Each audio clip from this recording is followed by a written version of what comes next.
ये नदियां, ये कुएं, बावड़ी हमको तो देखने को ही नहीं मिलते। आज अंधाधुंध दोहन जिस प्रकार से प्राकृतिक संपदाओं का किया जा रहा है, ये आने वाले समय में हमें कहां लेके जाएगा, ये तो आप ही कह सकते हैं। मैं आप सबके माध्यम से, सोशल मीडिया के माध्यम से सभी लोगों से अपील करना चाहूंगा, सेव अरावली कैंपेन से जुड़ें। ये किसी एक व्यक्ति का नहीं है, ये सबका है, हमारे अस्तित्व की लड़ाई है, इसमें सब सहयोग करें। मैं 2 लाइनों के साथ अपनी बात को खत्म करना चाहूंगा। खेजरली में सिर दिए थे, खेजरली में सिर दिए थे, अरावली के लिए आवाज दो। खेजरली में सिर दिए थे, अरावली के लिए आवाज दो। पहाड़ बेचने वालों को अब करारा जवाब दो, अब करारा जवाब दो, अब करारा जवाब दो। अरावली सेव अरावली। बहुत बहुत धन्यवाद। तो के लिए पूरी लड़ाई लड़ेगी हमारे सभी नेता। मैं धन्यवाद देना चाहूंगा श्रीमती सोनिया गांधी जी को, जिन्होंने पहले दिन जब ये सुप्रीम कोर्ट का निर्देश आया, उसी दिन इस बात को बड़ी मजबूती से उठाया था। सबसे पहले उन्होंने इसको लेके बहुत बड़ा ऑडिटोरियल लिखा और उसके बाद हर एक कांग्रेसी इसके लिए अभियान चला रहा है। अभी उदयपुर के अंदर भी बहुत बड़ा आंदोलन अरावली कल वकीलों ने भी किया है, सभी लोग कर रहे हैं, आमजन जुड़ा हुआ है। कांग्रेस पार्टी भी लगातार, अभी गहलोत जी ने अपनी डीपी बदली थी, एक अभियान सोशल मीडिया पे शुरू किया था, हम सब लोग भी कर रहे हैं। और आने वाले टाइम में हम एक रणनीति बनाकर गांव-गांव, ढाणी-ढाणी जाएंगे और एक अभियान के रूप में सेव अरावली को हम बचाने की एक मुहिम चलाएंगे। चाहते हैं, हम चाहते हैं कि राजस्थान का हर एक नागरिक इसके साथ जुड़े और ये मुहिम जो है अभी चल रही है, अभी तो सड़क पे भी कर देंगे, आप कहोगे जब भी करेंगे। चीज को गलत कर रहे हैं और उस पर भी जो सुप्रीम कोर्ट का फैसला था उसको हमने मान्य किया। हमारी बात को जब 2010 के अंदर खारिज किया, उस समय तो हमारी भी दोनों जगह सरकार थी, पर ऐसी डबल इंजन तो थी नहीं जो कि दो इंजन लगा के राजस्थान की प्राकृतिक संपदा को खींच ले। अधिकारियों का ये कहना है जो पहले से प्रस्ताव तैयार थे, जो पिछली सरकारों के तैयार थे, उसको एज इट इज बढ़ाने का काम किया है, उसमें कोई चेंजेस नहीं किए गए। कोई प्रस्ताव तैयार नहीं थे। हमारे समय के जो प्रस्ताव थे वो सिर्फ जो लीज चल रही थी उनको वापस शुरू रखने के थे। इसके अलावा हमारा प्रस्ताव तो खारिज हो गया 2010 के अंदर, उसके बाद तो हमारी दोबारा सरकार आ गई। हमने तो कभी ये इस और कभी प्लानिंग नहीं थी कि हम इस प्रकार से अरावली को खत्म करें। एक सवाल ये है, 177 लाख किलोमीटर एरिया है। केंद्रीय मंत्री ने एक चैनल में बात करते हुए कहा कि ये प्रस्ताव ही अशोक गहलोत ने दिया है, हमने नहीं दिया है। मैं यही कहना चाहता हूँ, लोग पहले पुरानी सरकार उनका भी नहीं, जो अधिकारी जो है, जो आप सत्ता में उस समय भी थे और आज भी हैं सरकार में, उनका ये कहना है जिन्होंने प्रस्ताव वन विभाग को। पहली बात, हमारा प्रस्ताव जो मौजूदा माइंस चल रही थी उनको जारी रखने के लिए था, न कि नई लीज खोलने के लिए, सबसे पहली बात। दूसरी बात, हमारा प्रस्ताव 2010 के अंदर ही खारिज हो गया। हमारी सरकार राजस्थान में भी थी, हमारी सरकार दिल्ली में भी थी, हम इसको लेकर आगे बढ़े ही नहीं, हमने उसी दिन से इस पे कट मार दिया। और ये हमारे प्रस्ताव तो ये कहते कि हम कांग्रेस को फॉलो करते हैं, मनरेगा को तो बंद कर रहे हैं, मजदूर का तो हक थाने में लग रहे हैं। वो तो जीराम जी बनाती ना उन्होंने। काहे की जीराम जी नहीं। 2000 के जो दो का जो प्रस्ताव था उसके अंदर जो 100 मीटर वाला जो था, उसके साथ साथ एक बिल और था जिसमें कि 3 बिलों ने खारिज करते हुए सिर्फ 100 मीटर तक मीटर था, उसकी वजह से ये सारा जो विवाद खड़ा हुआ है।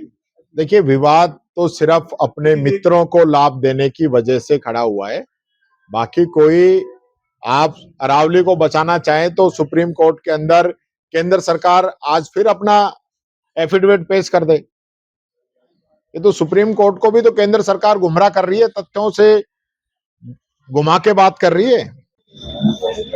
आज जो स्थिति ये लोग देश के अंदर बना रहे हैं वो सिर्फ देश के अंदर हिंदू मुस्लिम की बात होती रहे, जाति धर्म की बात होती रहे और फूट डालो राज करो, ये नीति ये लोग अपना रहे हैं, जो मैं समझता हूं ये नीति सही नहीं है। आज मैं सुबह घर तिलक लगा के नहीं आया था, मेरे को रास्ते में बच्ची ने लगा दिया, मैंने लगवा लिया।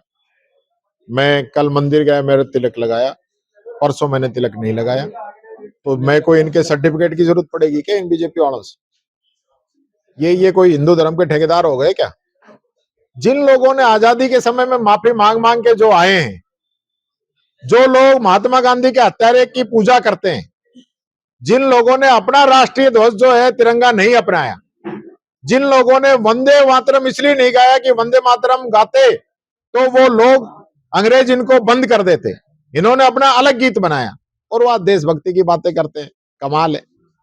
मंत्री जी, आप एक बार बताओ कि एक लाइन में बता दो आप। ये बात मैंने, इसमें ये भी जोड़ दो, आप एक तरफ तो कहते हो कि पर्ची वाली सरकार, पर्ची आती है तो आप उम्मीद क्यों लगा रहे हो मुख्यमंत्री बोलेंगे? आप तो गए आदेश तो वहां से हो रहे हैं। ये बात आप सही कह रहे हैं। कहीं ना कहीं ये बात आपस में जुड़ती है, क्योंकि जो पर्ची का मतलब है ना, वो पर्ची का मतलब भी ये है कि राजस्थान में अलग अलग संभाग वाइज मुख्यमंत्री हैं।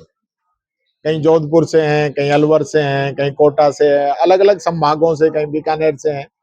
अलग अलग जो है एरिया वाइज मामले चल रहे हैं। तो वो जो पर्ची है ना, वो एरिया वाइज जाती है और अंत में फिर हाई कमान के पास जाती है, इसलिए ये लोग यहाँ निर्णय नहीं ले पाते। मतलब मुख्यमंत्री हिम्मत नहीं है कोई इस बारे में वक्तव्य देने की, आपको मतलब है ना? अब हिम्मत तो खूब है, वो पहचाने तो अपनी हिम्मत पहचान नहीं पा रहे हैं। क्या लग रहा है आपसे न्यूज़ जानना चाह रहे हैं? मेरे को तो ये लग रहा है कि भाई 2 साल निकाल गए, बहुत बड़ी बात है। मैं तो भगवान से प्रार्थना करूं 3 और निकाल लें। ऐसा सीन तो दोनों पार्टियों में, आपकी पार्टी में मुख्यमंत्री के चुनाव आते हैं, दावेदार 5 हो जाते हैं और फिर दिक्कत आती है। ऐसा यहाँ आप तो बता रहे हो कि हाँ मुख्यमंत्री, यहाँ तो सुनो, यहाँ जो दावेदार था उसको तो बनाया ही नहीं। अब तो वो आदमी आ गए जो न आपने सोचा था न मैंने सोचा था, किसी ने भी नहीं सोचा था। अब जिस प्रकार के हालात, मेरे कहने का मतलब, मेरा कोई भजनलाल जी से कोई मेरी दुश्मनी नहीं है। मेरे कहने का मतलब ये है कि मुख्यमंत्री जी के होते हुए प्रदेश के अंदर कानून व्यवस्था चौपट, पूरा विकास चौपट। आज रथ चला रहे थे किसानों वाला, वो किसान का रथ तो चला रहे हैं। किसान को 12,000 सम्मान निधि का वादा किया, नहीं दिया। किसान को 2700 रुपए गेहूं का समर्थन मूल्य का वादा किया, नहीं दिया। किसान को हरियाणा और गुजरात के बराबर डीजल देने का वादा किया, नहीं दिया। किसान को कहा कि मैं बाजरे का समर्थन मूल्य पे खरीदूंगा, नहीं खरीदा। मूंग खरीदने की बात हुई, नहीं खरीदा। मूंगफली खरीदने की बात हुई, नहीं खरीदा। पूरे प्रदेश के अंदर अतिवृष्टि हुई, ओलावृष्टि हुई, जितने भी फसल खराब हुई, एक का भी मुआवजा नहीं दिया। ने दिन में बिजली देने का वादा किया था, दिन की तो छोड़ो, पूरी 5-6 घंटे भी बिजली नहीं आ पा रही है। इसके अलावा जो मुख्य बात है, बीज मिलना चाहिए, नहीं मिल रहा। खाद मिलना चाहिए, नहीं मिल रहा। आधार कार्ड लगा लगा के किसानों की लाइनें लगवा दी और रथ चल रहा है। नहीं, हमारे समय में नहीं लगी। मैं चैलेंज करता हूं, कल जो है मुख्यमंत्री जी के क्षेत्र में, कल भरतपुर में बिजली नहीं आने से 6 घंटे जीएसएस पे जाकर लोग लगा दिया मुख्यमंत्री एएन के ऑफिस। अभी बीजेपी के एक नेता के कॉलेज में बड़ा नकल का मामला पकड़ा गया। आपके तमाम बड़े नेताओं के इसमें ट्वीट भी आए और टिप्पणियां भी आई है, लेकिन आपकी तरफ से अब तक इसमें कोई बयान नहीं आया है। मेरा बयान मैंने रात को जारी किया है कि इसके अंदर सिर्फ उन अभ्यर्थियों को ही पकड़ना काफी नहीं है, इसमें और कौन कौन लोग शामिल हो सकते हैं, एजेंसी के लोग या कॉलेज के लोग, उन सब पे एक्शन होना चाहिए। ये मैंने रात को ही कहा है, आपने शायद मेरा ट्वीट नहीं पढ़ा। इनका कहने का मतलब ये हो सकता है कि आपके पेपर लीक मामले में आपकी सरकार पिछले 5 साल गिरती रही लगातार, और अब बीजेपी के नेता के खुद ने बाकायदा फेसबुक में आके टिप्पणी की थी, उसमें भी ऐसा ही मामला पकड़ा गया था। देखिए, भंवर साहब ने उस समय भी टिप्पणी की थी, आज भी हम कर रहे हैं और हमने इस पूरे मामले की जांच के लिए भी कहा है। देखिए, अंतर है, हमारे समय में, मैं आपको थोड़ा सा पेपर लीक पे ब्रीफ करूं तो हमारे समय से ज्यादा वसुंधरा जी के समय में पेपर लीक हुए थे। हमारे समय में जो पेपर लीक खुले वो खुद सरकार की एजेंसियों के द्वारा, पुलिस के द्वारा वो पेपर लीक के प्रकरण पकड़े गए थे। वसुंधरा जी के समय में लड़के कोर्ट के अंदर गए और जांच हुई तब वो मामले खुले थे। एक नंबर बात, जो सरकारों की तुलना की। दूसरा, हरियाणा में, यूपी में, दिल्ली में, एमपी में, जहां जहां भारतीय जनता पार्टी की सरकार है या केंद्रीय जो एजेंसियां हैं, उनके सबके पेपर लीक हो रहे हैं। राजस्थान में जो पेपर लीक पे रोक लगी है वो लगी है राजस्थान का कानून। पूरे देश के अंदर सबसे सख्त कानून राजस्थान में बना है। केंद्र सरकार का कानून है 1 साल से 10 साल की सजा, हमारा कानून है 10 साल से आजीवन कारावास। इस मामले को 2 दिन तक ही पुलिस केंद्र ने सरकार का की पेनल्टी है 1 लाख से 10 लाख, हमारी है 1 करोड़ से 10 करोड़, और सरकारी कर्मचारी शामिल है तो नौकरी से बर्खास्त। पुलिस ने भी 2 दिन तक इस मामले को दबा के रखा। 17 तारीख का ये मामला पुलिस दबा रही है, आप सही कह रहे हो, पुलिस ने दबा के रखा, लेकिन धीरे धीरे ये मामला बाहर आया, क्योंकि इससे पहले भी झुंझुनू के अंदर भी एक जगह एक शिकायत आई थी। तुरंत जो है ऐसा कर रखा है कि कोई भी मामला हो बाहर नहीं आए, सबसे पहले उसको दबाया जाए, तो ये दबाने का काम कर रहे हैं। हम चाहेंगे कि इस पूरे प्रकरण में पूरी जांच हो और जो लोग शामिल हो उन सब पे कार्रवाई हो। ये तर्क देखिए इन लोगों का, और उसके अब मेरा सवाल है इनसे कि जब सुप्रीम कोर्ट ने 2010 के अंदर इसी परिभाषा को गलत मान लिया था, तो आज 25 में उसको सही कैसे मान रहे हैं? सबसे पहले मेरा सवाल। दूसरा, सीईसी कमजोर होगी, इसकी वजह से ये लोग इस चीज का फायदा उठा रहे हैं। पहले सीईसी का जो है सुप्रीम कोर्ट उसको बनाता था सीईसी को, और वो सुप्रीम कोर्ट के को ही अपनी रिपोर्ट देती थी, लेकिन इन्होंने अभी सीईसी की नियुक्ति और इसका नियंत्रण खुद अपने हाथों में ले लिया। अब सीईसी की नियुक्ति केंद्र सरकार करती है और वन और पर्यावरण मंत्रालय के अधीन ये कमेटी काम करती है, न कि सुप्रीम कोर्ट के अधीन। तो इसलिए सीईसी जो है अरावली की पूरी पैरवी नहीं कर पा रही। हमने जब हमारी सरकार आई थी, हमने 5 साल में 4206 एफआईआर दर्ज की थी अवैध खनन के खिलाफ, जो कि 19-20 में 930, 20-21 के अंदर 760, 21-22 के अंदर 1305, 22-23 के अंदर 489 और 23-24 के अंदर 468। ये आंकड़े बताते हैं कि हमारे समय में और इनके समय में दिन रात का अंतर है। हमने इनसे दुगनी से भी ज्यादा कार्रवाइयां अवैध खनन के खिलाफ की थी। जुर्माना भी हमने हमारे 5 साल के अंदर इनसे लगभग दुगने से भी अधिक, हमने 464 करोड़ रुपए और इन्होंने 1318 के अंदर मात्र 200 करोड़ रुपए ही जुर्माना वसूला। यानी एफआईआर भी इनसे ज्यादा दर्ज की, जुर्माना भी इनसे ज्यादा वसूला। और ये मौजूदा सरकार तो मात्र जो है अभी तक 508 ही एफआईआर दर्ज करी है पहले साल में, और हमारे पहले साल में 930 एफआईआर दर्ज थी। यानी कि इस सरकार से भी लगभग डबल एफआईआर हमने दर्ज की थी। मैं एक उदाहरण भी बताना चाहूंगा। जन भावना सर्वोपरि है।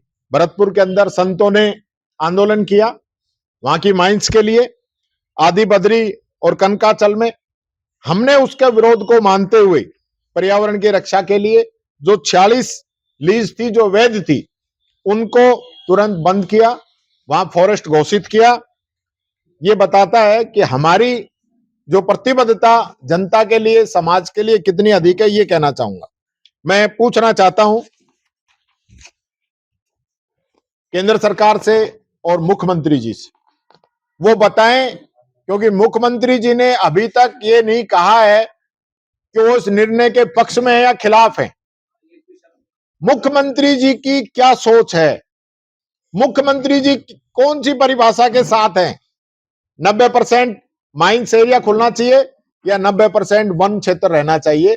ये मेरा सवाल मुख्यमंत्री जी से है मीडिया के माध्यम से, और केंद्र सरकार से भी मेरा यही सवाल है। मैं ये कहना चाहूंगा, हमारे यहाँ के अपने सांसद जो कि केंद्र के अंदर मंत्री हैं, मैं उनसे कहना चाहूंगा कि अरावली का चीर हरण होते हुए कैसे देख सकते हैं? जहां से वो चुन के जाते हैं, जहां पले बढ़े हैं, जहां खेले हैं, उनके होते हुए अरावली का चीर हरण हो रहा है। अरावली जो पहाड़ हैं, रेगिस्तान को रोकते हैं, लू को रोकते हैं, वाटर रिचार्ज करते हैं। विशेषज्ञों ने यह माना है कि अगर अरावली नहीं होती तो रेगिस्तान जो है दिल्ली तक पहुंच चुका होता। तो इस चीज को लोग क्यों नहीं समझ रहे हैं? आज पर्यावरण के ऐसे खिलाफ कैसे हो सकते हैं? मोदी जी अभियान चला रहे हैं एक पेड़ मां के नाम, तो एक पेड़ मां के नाम तो लगवा रहे हो, लाखों पेड़ किसके नाम कटवा रहे हो ये भी बता दो। हमारे मंत्री जी भी रोज एक पेड़ लगाते हैं, वो एक पेड़ लगा के आपने कितने पेड़ लगाए हैं और ये अरावली कटने से कितने पेड़ कटेंगे वो भी बता दो। आप तो बचा ही दो, लगाने की तो बात छोड़ दीजिए। क्या हालत इन लोगों ने राजस्थान की कर दी है। 20 करोड़ पेड़ों का आंकड़ा, कौन सी ऑडिट हुई है भाई, कौन सी एजेंसी से ऑडिट करवा के बता रहे हो 20 करोड़ लगा दिए। जो मर्जी जो, यानी मंत्री कह रहे हैं लगा दिया और मुख्यमंत्री कह रहे हैं हाँ खूब लगा दिए। वाह भाई वाह। कौन, कोई स्वतंत्र एजेंसी से जांच कराओ, कोई ऑडिट कराओ, तब पता चले। मैंने विधानसभा में पूछा था, जले हुए पेड़ों की संख्या 900, 800, 700। अरे भाई कहीं एक दो ऊपर नीचे भी हुआ होगा क्या, राउंड फिगर में ही चलता है सारा, उसका जवाब नहीं देंगे। यानी मेरी समझ से बाहर है कि लोगों की भावनाएं अरावली से जुड़ी हुई हैं। ये वो राजस्थान है जहां पहाड़ों को, पेड़ों को देवता मान के हम पूजते हैं, और ये लोग सिर्फ उसको छलनी करना चाहते हैं।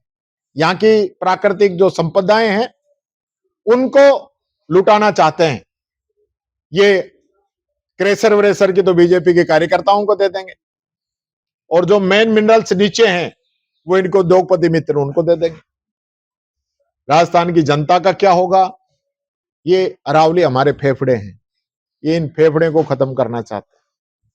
बिना फेफड़े के इंसान की क्या हालत होती है, वही हालत बिना अरावली के राजस्थान की और हमारे देश की हो जाएगी। ये बात मैं कहना चाहूंगा।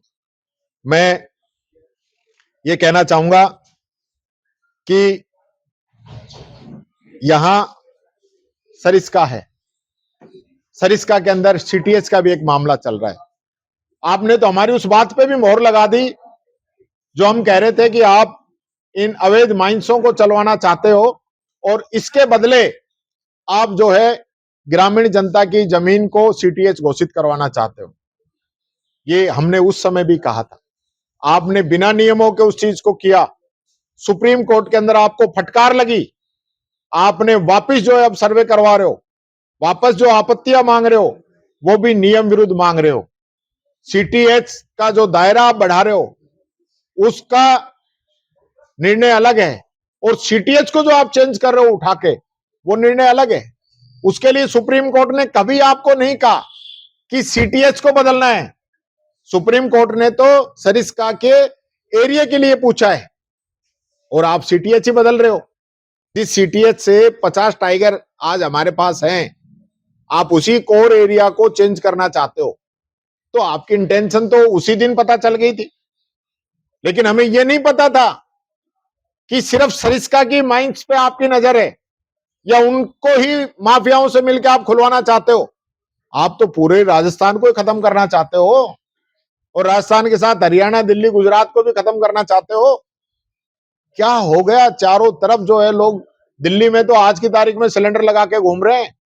मेरे जन्मदिन पे एक व्यक्ति मेरे को वो दे गया एयर प्यूरिफायर। हम पहले घरों में आरओ तो लगाते थे, अब एयर का और लगाने लग गए। ये हालत हो चुकी है। तो सिर साठे रुख रहे तो भी सस्तो जान, सिर साठे रुख रहे तो भी सस्तो जान के मंत्र पे चलते हुए 363 लोगों ने एक एक पेड़ के लिए अपना सर कटवा दिया था। ये वो राजस्थान है, ये राजस्थान का इतिहास है। राजस्थान वीरों की भूमि रहा है। बड़े बड़े आंदोलनों के अंदर यहाँ के लोगों ने भाग लिया है। कालीबाई भील बालिका ने पेड़ों की रक्षा के लिए अपना जीवन त्याग दिया था, दे दिया था। आज किस प्रकार की हालत है कि आज हमारा यहाँ का सांसद, पर्यावरण मंत्री अरावली के हजारों साल पुराने पेड़ पौधों को खत्म करने में तुला हुआ है, जिसके लिए हमारे पूर्वजों ने सर दे दिए। ये आज उन्हीं पेड़ों को भूमाफियाओं को, खनन माफियाओं को देना चाहते हैं। ये मुद्दा कांग्रेस का नहीं है, ये मुद्दा राजस्थान के अस्तित्व का है, हमारे आने वाली पीढ़ी के अस्तित्व का है। मैंने पहले भी कहा था, अगर जिस दिशा के अंदर आज ये बीजेपी के लोग चल रहे हैं, अगर यही सोच हमारे पूर्वजों की रही होती, मैं समझता हूं जो सही मायने में राजस्थान को चाहता है, यहाँ की खनिज संपदाओं को चाहता है, आने वाली पीढ़ियों के भविष्य के बारे में अच्छा सोचता है, तो इस अरावली का जो निर्णय हुआ है इसका विरोध करेगा, चाहे वो किसी भी पार्टी का व्यक्ति हो। मैं तो ये कहना चाहूंगा कि बीजेपी के लोग भी अपनी अंतरात्मा की आवाज को पहचाने और सेव अरावली अभियान से जुड़े, और ये जो निर्णय हुआ है, केंद्र सरकार का जो निर्णय है, उसमें अपनी नाराजगी जाहिर करें ताकि ये फैसला वापस हो। आज नहीं तो कल फैसला तो वापस करना पड़ेगा। राजस्थान के अंदर अरावली को बचाने के लिए हमें किसी भी हद पे जाना पड़े, हम जाएंगे। ऐसे तो राजस्थान की संपदा को लुटने नहीं देंगे। जा रहा है, राजस्थान का कोई मॉडल नहीं है। ये लोग झूठ बोल रहे हैं, गुमराह कर रहे हैं। राजस्थान का मॉडल सिर्फ जो लीज चली हुई थी उनको बचाने के लिए था कि ये जो माइंस चल रही हैं 1000 माइंस, इनके लिए था। इसके अलावा वो निर्णय नहीं था, और वो निर्णय 2010 में सुप्रीम कोर्ट ने खारिज कर दिया। उसके बाद न हम केंद्र सरकार की तरफ से वापस गए, वापस हमने कोई अपील की, कोई काम उसके बाद हमने नहीं किया। ये नहीं है कि कोई फाइल हमने चला रखी थी और इन्होंने उसको पूरा करा दिया, ऐसा नहीं है।